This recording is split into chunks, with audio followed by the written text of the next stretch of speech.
El lío de Senasa les dio para someter ahí calladito un proyecto de ley y embromarnos, encaminarnos a otro holocausto, señores. Y en este caso no es cosa menor la educación.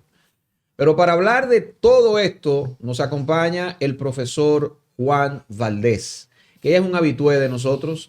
Creo que huelga hacer una presentación porque es un luchador incansable y está del lado de nosotros, o sea, que está del lado del pueblo.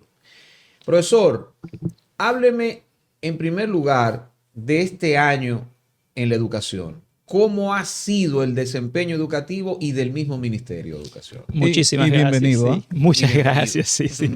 Mira, cuando uno piensa en esta propuesta de fusión del MINERT con el MESIT, lo primero que le viene a la mente, ¿cómo? ¿Por qué justo ahora? Y el justo ahora es simplemente utilizar el escándalo de Senasa para poder escabullir algo que es improcedente. Pero lo más importante es, ¿por qué hablar de una fusión de MINERT y MESIT cuando la educación pública está en su peor crisis de este siglo? Sí. Yo quisiera mostrarles a ustedes cómo termina la educación pública, Aracayo y Edwin, este año. Vamos a ver, yo quiero que vean en pantalla cómo está la cobertura escolar hoy en la República Dominicana. El gráfico número 2 dice cobertura escolar. Señores, hoy en las escuelas públicas tenemos menos cobertura escolar que hace 6 años. Hace 3 semanas se publicó el Anuario de Estadísticas Educativas del Ministerio de Educación. Y en este anuario se revela que la cobertura escolar en el nivel primario y secundario ha disminuido en un 2%. Hoy en día, el 39% de los niños del nivel inicial, de 3 a 5 años, no tienen cobertura escolar. Y más del 60% de los niños de 1 a 2 años tampoco lo tienen. Si usted quiere ver qué es lo que ha pasado, vaya a la gráfica número 3, que en esta gráfica te habla del más de 500,000 de niños del nivel inicial que se quedan fuera de la escuela pública. Recuerden que el déficit de cobertura de 3 a 5 años supera los 200,000 niños y de 1 a 2 años supera los 300,000 niños. Fíjense en pantalla que mucha gente nos quiso decir a nosotros que los niños de 45 días en adelante hasta los 3 años no estaban supuestos a ingresar a la escuela. Y este cuadro que ven en pantalla, que son las estadísticas del ministerio, les demuestra que de 45 días a 1 año tenemos en las escuelas públicas hoy en día 5,833 estudiantes, que de 1 a 2 años hay 11,487 y que de 2 a 3 años hay 25,500. O sea, que no es cierto lo que se dijo aquí a inicio de año, que los niños empezaban la escuela de 3 a 5 años o que era a partir de los 5 que tenían derecho a ingresar, porque tenemos a decenas de miles de niños entre 45 días y 3 años en la escuela. El problema esencial es que terminamos este año con más de 500,000 de niños que no tiene cobertura escolar. Esa es una negación del derecho constitucional a la educación. Ahora, ¿por qué es que ellos no tienen cobertura escolar? Por el tema de las aulas. Otro aspecto que yo quisiera resaltar está en la gráfica número 4, que se llama menor asistencia a la escuela. Eso es increíble. Cuando usted compara las estadísticas de la asistencia a la escuela en el año 2019 y 2020 con las de ahora, hoy en día la tasa de asistencia a la escuela ha disminuido en un 5%. O sea que los niños van a la escuela 5% menos que antes. O sea, los niños están asistiendo mucho menos a la escuela. Entonces, lamentablemente, el otro problema de este año que podemos ver en las estadísticas, está en el gráfico número 5, que dice que más estudiantes reprueban la escuela hoy en día. Fíjense en pantalla. Aquí dice que en los pasados 5 años, la reprobación y el abandono escolar han aumentado en promedio en un 3%. O sea que hoy más estudiantes reprueban y abandonan la escuela que en el año 2019. O sea, tenemos menos asistencia, tenemos calificaciones más bajas, tenemos menos estudiantes en la escuela. Todos los indicadores de eficiencia interna de la educación están en el suelo, por debajo de lo que eran hace años. ¿Y a qué se debe que tengamos menos niños en la escuela, simplemente a la falta de aulas. Fíjense en el gráfico número 7 que dice la subejecución presupuestaria. Vamos a ver ese primero. A la Dirección de Infraestructura Escolar le asignaron este año 11.289 millones. ¿Ustedes saben cuánto había ejecutado a la semana pasada? 5.149. O sea, la ejecución del presupuesto para construir aulas hace una semana tenía una subejecución de un 45%.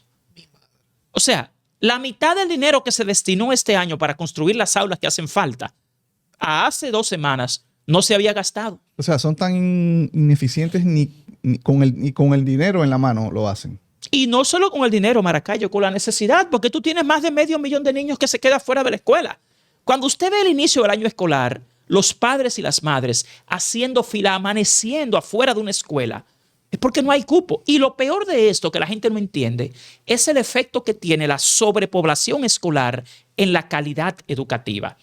Miren, esos conatos de violencia que se arman en las escuelas públicas, el tema de las calificaciones que tienen los niños hoy en día, que por eso reprueban, tiene mucho que ver con la condición en que un niño convive en la escuela. La falta de docentes, la falta del mobiliario, lo inadecuado de la infraestructura escolar. Todo esto se exacerba cuando tú, en lugar de tener 300 niños en un centro, tienes 600. Entonces, cuando un aula de 54 metros cuadrados está diseñada para 30 niños y tú le metes 40, 50, ya no hay forma de tener una buena educación, porque el aprendizaje es social, el aprendizaje es sensorial, el aprendizaje es emocional. Ese proceso neurobiológico y psicológico que se da en el ser humano, que es lo que produce el aprendizaje, es imposible hacerlo adecuadamente en ambientes con filtros como hasta la temperatura. El tema de la mala ventilación, del mal mobiliario, de la mala alimentación, de los malos libros de texto. Y si encima de eso tú le metes donde caben 30, 45, 40, 50, que es lo común aquí, sobre claro, todo 50, en las zonas más 40. pobladas. Es imposible tener una educación de calidad. Disculpe, profesor, ¿cuál es el ideal de la población de una aula? No más de 30. No más de 30. Y eso depende del tamaño del aula, porque hay otro problema. Sí. El Manual de Construcciones Escolares establece que un aula debe tener 54 metros cuadrados. Vayan a verlas a ver si tiene 54 metros cuadrados. No los tiene. Los estándares internacionales, yo que trabajo como acreditador internacional de infraestructura y de centros educativos, les puedo decir que el tamaño de las aulas realmente no es ni siquiera el que requiere las normas y los estándares. Eso tiene que ver esencialmente con la subejecución. Ahora vamos a la gráfica número 6, que es donde más claro se ve esto, que tiene que ver con la construcción de aulas. Por favor, presten mucha atención acá. Menos aulas construidas. Menos aulas construidas. Acá, en este año, se había prometido construir 2.000 aulas. ¿Ustedes saben cuántas se han construido? 807 aulas. Menos de 1.000, menos de la mitad. Y lo peor es que el año pasado se construyeron 996 aulas. El año antepasado, en 2023, se construyeron 1.166. ¿Cómo es que en este año, teniendo más presupuesto que antes, se han construido menos aulas? Sí, 1.161, sí. Sí, en 2023. Pero ahora no ha llegado ni siquiera a 900 aulas construidas. En una apertura de año escolar. Sí, Dios mío. Tú ves que ahora están anunciando que van a tomar los fondos de infraestructura escolar para mejorar y remozar las aulas de las escuelas. Ese es el trabajo que no se hizo en vacaciones escolares, que debió haberse hecho en las vacaciones. Claro. Entonces se va a hacer ahora en Navidad. Ojalá que sí que lo hagan, pero ya es extemporáneo. Si te vas al tema de los libros de texto, todavía hoy los 13 millones de libros que hacían falta al inicio del año escolar no han llegado a la escuela. O sea, cerramos el 2025, cerramos el primer cuatrimestre y la licitación que se hizo de 13 millones de libros por más de 2.000 millones de pesos, esos libros no han llegado a las escuelas públicas. Cerramos este año con un déficit de más de 13 millones de libros en las escuelas públicas. Entonces, si me preguntan cómo termina la educación pública este año, en crisis, en cuidados intensivos. Entonces, la mejor evidencia de lo mal que está la educación dominicana está en la gráfica que les envié sobre las pruebas nacionales. Se llama el colapso de las pruebas nacionales. No, la 8. La número 8. Fíjense en pantalla que en los últimos años, 2022, 23, 24 y este año, los estudiantes de la República Dominicana no han podido sacar ni siquiera 60 puntos como calificación promedio en las pruebas nacionales. Encima de esto, este año tuvimos la calificación más baja en 2025 de los últimos 4 años en pruebas nacionales. Dios. Los estudiantes dominicanos tienen como calificación promedio 57.65. O sea, 57.6. Se quemado todo. Todos. Todo quemado, profesor. Menos de 60. Pero mire una cosa, la privada no es que tampoco está súper exitosa, 60 y pico % también. Porque es la Pasaron a Chepa, Es la misma sociedad. la misma sociedad. Vamos a Eso estar es claro bueno. que la educación es, Es bueno la educación. decirlo. Lo que pasa es que la gente no entiende el fenómeno del aprendizaje. El aprendizaje no es un fenómeno individual. El aprendizaje es un fenómeno social. Además, eso es una calificación promedio. Déjame aclararte algo del sector privado. Aquí hay muchos tipos de colegios. O sea, aquí cualquiera te abre un colegio en un barrio y le llama colegio privado. Se llama colegio privado. Ahora, tú te vas a los colegios que aquí tienen buenas instalaciones, que tienen los equipos y los recursos necesarios, y su calificación está por encima de los 85 y 90. Claro. Lo que pasa es que aquí hay una injusticia social. Exacto. Aquí la Constitución te dice que la educación es un derecho fundamental, que el dominicano tiene el derecho constitucional a una educación de calidad. Pero eso es falso. Aquí, derecho a la educación de calidad tiene quien puede pagar, quien tiene dinero. O sea, el Estado está violando la Constitución de la República al no garantizar a los dominicanos el derecho a una educación pública de calidad. Aquí no deberían existir colegios privados. Y yo soy director de un colegio bilingüe internacional, de un colegio privado. Aquí no debería existir la educación privada. Aquí la o educación... debería ser un mal negocio.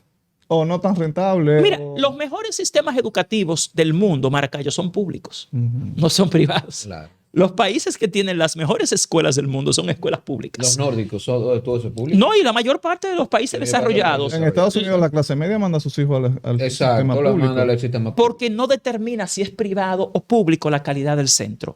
Pero en este país hay una constitución que dice que el dominicano tiene derecho a una educación pública de calidad. Ir a la escuela no es equivalente a educación.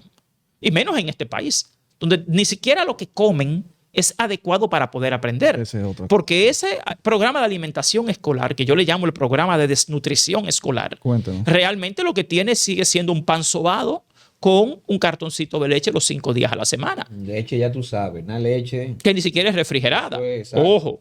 O sea, Ya. y lo Están peor de criando esto diabéticos no ahí. es que la leche sea mala ni que el pan sea malo, sino que no puede ser los 5 días de la semana lo mismo. O sea, tú lo que tienes ahí es carbohidratos, azúcares. Tú estás creando niños hiperactivos, obesos y con diabetes. Claro. Por diseño, por no hablar de la calidad. Porque cuando Nuria Piera fue con nosotros a un par de escuelas y llevó a un laboratorio independiente muestras del pan y de la leche, era de muy baja calidad y tenía bacterias que no eran las que debe tener, porque son cosas que no tienen sentido. Entonces yo les pregunto, en medio de un sistema escolar público colapsado, Edwin y Maracayo, ¿es pertinente fusionar el Ministerio de Educación con la educación superior? Imposible. Eso solamente obedecería a una plan, intención un plan. de negocio. De negocio con la educación pública. O sea, con nuestros niños, con todos nosotros los que pagamos impuestos. Mire, yo quiero que me pongan en pantalla, por favor, el gráfico número 9, que te habla de la fusión del MINERT y el MESIT, para que ustedes vean cuál es el problema. Miren aquí en pantalla primero. Este es el proyecto de ley que se envió al Congreso proponiendo... Ve que vete aquí, José. Mira, Para mira, que José, le enseñe mira, la- ese es el proyecto de ley que se envió al Congreso el día 11 de diciembre a las 2:50 de la tarde, proponiendo una ley que fusiona el Ministerio de Educación Superior con el Ministerio de Educación. O sea, Lo- el miércoles pasado. Sí, sí, eso en fue- medio de la tormenta con Senasa. con Senasa. Y en las Navidades, Mira que ese circo. Se estaba la ciudadanía conociendo. está distraída. Nosotros hemos, desde el Colectivo Ciudadano por la Calidad Educativa, iniciado un movimiento que se llama el Movimiento Nepal RD. Quiero que me presten atención. Para que la ciudadanía empiece ya junto a nosotros a exigir sus derechos como movimiento social. Esto que ustedes ven acá, esto es una burla al pueblo dominicano, primero. Esto es un asalto al 4% para la educación, esta propuesta de ley. Y esto es ridículo en términos técnicos, científicos y de Estado. Lo único que propone la ley para fusionar el MINERT y el MESIT es apropiarse de los fondos de las escuelas públicas para financiar la educación universitaria que da el Estado. Veamos en pantalla primero cómo ellos intentan hacer esto con el gráfico que te dice exactamente qué pasa con los artículos 7 y 15 de esta propuesta. Vamos a leerlo ahí al Vamos a leerlo. Profesor, para que la gente pueda Mire, comprender. el artículo 7 dice que se modifique el artículo 93 de la ley vigente de educación y a partir de ahora el Ministerio de Educación quedaría estructurado de la siguiente forma.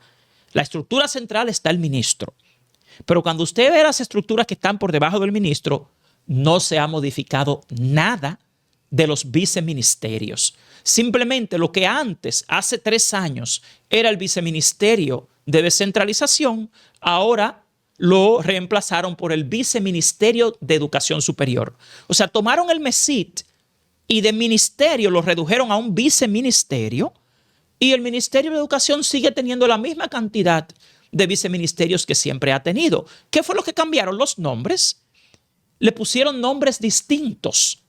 Esto no es fusión. Eso no es fusión, primero. Y lo otro es peor. Es una abducción. Miren, en noviembre del año pasado nosotros enviamos una comunicación formal al Ministerio de Administración Pública solicitándole las investigaciones, los estudios, los análisis de factibilidad que sustentaran la fusión del MINERT y el MESIT, porque si hay un fundamento podría realizarse. Ellos nos enviaron una comunicación diciendo que ellos no tenían ninguna investigación, ningún estudio, que ellos lo iban a producir en la marcha y que en los próximos meses nos harían llegar esos estudios. Ya pasó 1 año y 1 mes hoy y no han producido ni han hecho público ningún estudio. Entonces, para ellos aprobar esta ley, ellos tendrían que cumplir con los principios de la Ley Orgánica de Administración Pública. Y la Ley Orgánica de Administración Pública tiene un principio, que es el principio de la racionalidad, que requiere que una medida como esta se sustente en investigación, en estudios, en análisis, y eso no existe. O sea, están violando la Ley Orgánica de Administración Pública al ellos proponer una fusión de 2 ministerios sin contar con ninguna investigación, ningún estudio que lo valide. Entonces, lo peor es que en el artículo 15, vamos a volver a ponerlo en pantalla, fíjense lo que han hecho con el 4% para la educación. Ellos modifican el artículo 197 de la ley 6697 de educación, que es la ley que está vigente, y ellos dicen lo siguiente en este nuevo artículo. El gasto público anual del sistema educativo dominicano en todos sus niveles, eso es lo que no existía. En la ley de ahora te dice que el gasto público anual del sistema educativo será equivalente a un mínimo de 16% del gasto público o un 4% del Producto Interno Bruto. ¿Qué es lo que ellos proponen en esta nueva ley? Llevarlo a todos sus niveles. Esto es totalmente inadmisible porque están tratando de financiar el gasto de las universidades, sus becas, sus subsidios, su gasto en investigación, su gasto en recursos humanos, en operación, del dinero de las escuelas públicas. Y ustedes saben, pueblo dominicano, ¿qué es lo peor? Yo quiero invitarles a que ustedes descarguen el presupuesto nacional de la nación para el año próximo, para el año 2026. ¿Ustedes saben cuánto le han asignado a la educación? ¿Cuánto? El 3.83. Ni siquiera están proponiendo el 4%, no. El 3.83% del PIB. O sea que primero, llevan 2 años haciéndolo. Oh, Dios. El año antepasado y el año pasado, ellos no asignaron el 4%. Y esta propuesta de ley, encima de esto, quiere tomar el dinero de las escuelas públicas. Nosotros no podemos permitir esto. Yo quiero hacer un llamado como presidente del colectivo ciudadano por la calidad educativa, como director del observatorio educativo, como maestro, como ciudadano, a todo el país, a que vayamos al Congreso y al Palacio Nacional a protestar por esta sinrazón, porque esto es un asalto a las escuelas públicas, al 4% para la educación. Y técnicamente yo como académico les puedo decir, esto no tiene ningún sustento. Primero, aquí no se va a reducir el gasto del MESIT ni siquiera en un centavo. Porque nos decían, no, es que hay duplicidad en el Estado. ¿Qué duplicidad? Aquí no se elimina nada. Lo único que propone la fusión del MINERT y el MESIT es tomar el dinero del 4% y dárselo a la educación universitaria. Pero también hay otros matices. Cuando usted revisa esta propuesta de ley, este proyecto de ley, y se va a los artículos 16 en adelante, ellos proponen ahora eliminar el Consejo Nacional de Educación y que todas las decisiones de la educación dominicana dependan de una sola persona. A ver, ¿de quién? El ministro. Oh. Escúchenme esto. Aunque yo no estoy de acuerdo con la forma en que opera actualmente el Consejo Nacional de Educación, porque usualmente es un sello gomígrafo del ministro de turno, por lo menos el Consejo Nacional de Educación es deliberativo y es realmente quien regula la educación dominicana. No es el ministro actualmente. Todas las políticas y regulaciones deben ser aprobadas por el Consejo Nacional de Educación. Lo que esta nueva ley propone en los artículos 16 al 21 es simplemente que el ministro sea el que decida y que se cree un consejo consultivo, no deliberativo, no decisorio, sino un consejo consultivo de educación que asesore al ministro. ¿Quién conforma el consejo actualmente? Usted sabe. El consejo Y actualmente... la calidad de No, lo que, no, no. de lo Es que el consejo... conforman Mira, eso. lo primero es... El primer problema que tiene el Consejo Nacional de Educación actual, el vigente, y el que ellos proponen tiene el mismo problema, es la forma de votación. Es por aclamación. Pero ¿qué pasa? El 60% de los miembros son funcionarios públicos. Imagínate. Es imposible que se tome una decisión objetiva si el Estado es el que regula y también es el que decide sobre esa regulación. Se supone que el Consejo Nacional de Educación debe estar representado por todos los sectores y actores sustantivos de la educación. Hay más empresarios y religiosos que representantes de los profesores y de los estudiantes, que son los dos actores sustantivos de la Dígame una cosa, educación. Claro. por ejemplo, el gremio de los profesores, ¿qué incidencia tiene ahí? Un voto de 23. Y los estudiantes, un voto. Y los padres, un voto. Pero señores, en este nuevo proyecto de ley... Los actores principales. Óigame bien, en este nuevo proyecto de ley, los empresarios tienen 5 votos, el sector privado. Y de nuevo al docente le dan 1, al estudiante 1, al padre 1. O sea que el sector privado, los intereses privados, tienen más votos que los dos actores principales de la Tendría educación. más votos. Tendrían en este proyecto de ley. Ah, pero Entonces, todo- ¿qué todo sentido está tiene? claro, todo Otra está cosa, claro. te toman un solo representante de los docentes. Aquí no hay un solo representante. Por ejemplo, la ADP, que es el gremio mayoritario, la ADP no es el único sindicato de maestros que hay aquí. Aquí hay 5 asociaciones de profesionales de la educación. Y esos 5 deben estar en el Consejo de Educación. Claro. No es una persona. Claro. La ADP no es el único sindicato, es el mayoritario.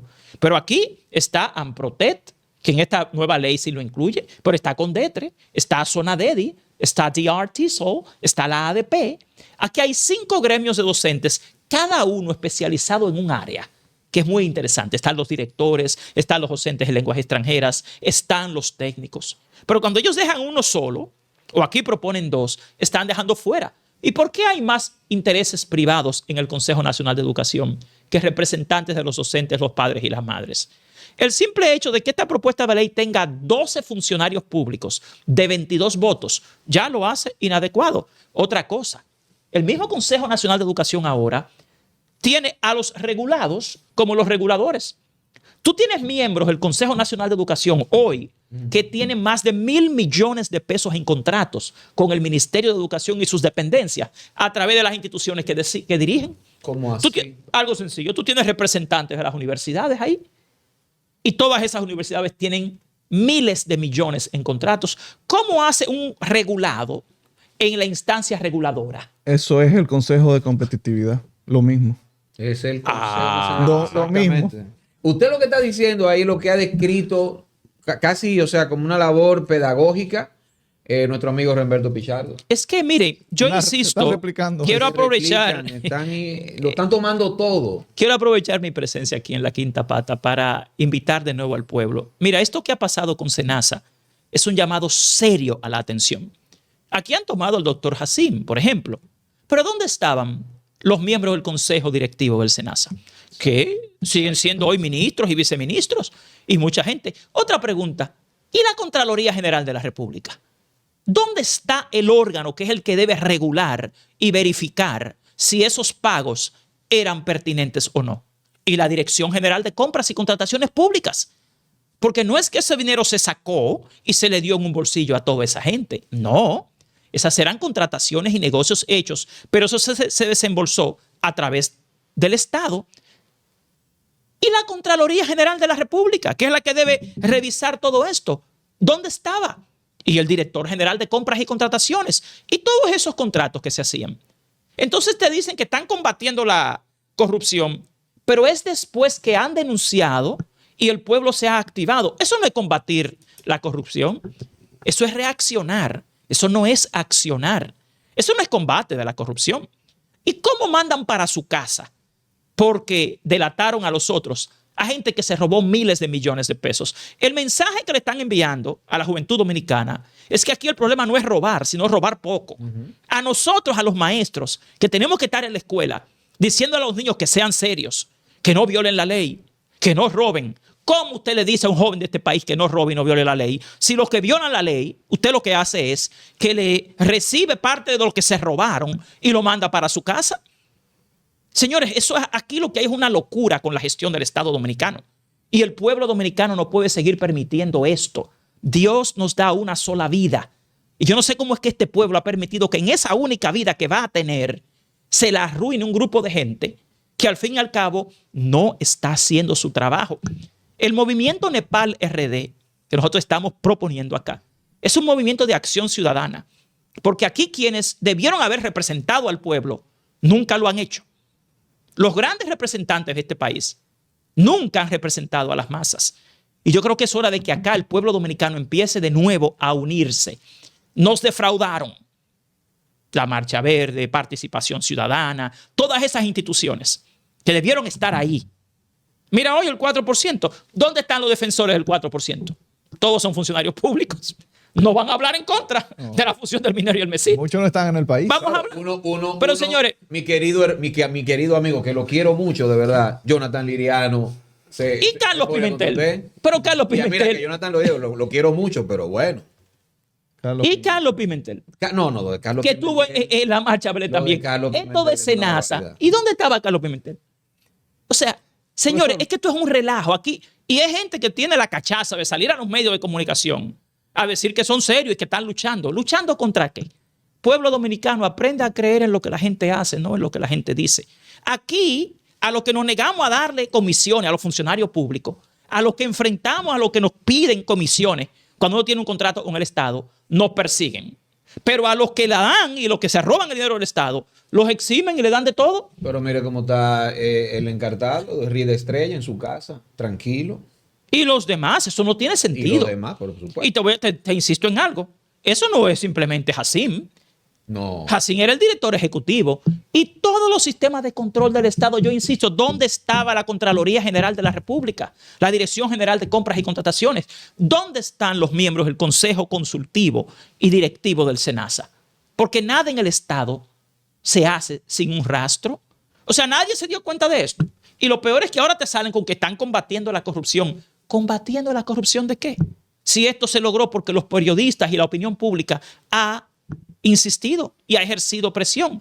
Ayer, cuando fuimos a la protesta frente al Palacio Nacional, Palacio de Justicia, había gente hasta queriendo que se bombardee a la multitud y preguntando que si por cada caso de corrupción el pueblo se va a tirar a la calle. Pero claro que tiene que hacerlo. De hecho, lo que este país tiene que hacer es exactamente eso. Aquí son muy bravos y muy valientes a la hora de robar, pero a la hora de enfrentar al pueblo... Le da ELA. No, salen de una vez corriendo y entran en pánico. ¿Sí? Yo creo que este pueblo ya tiene que darle una lección a quienes dirigen este país.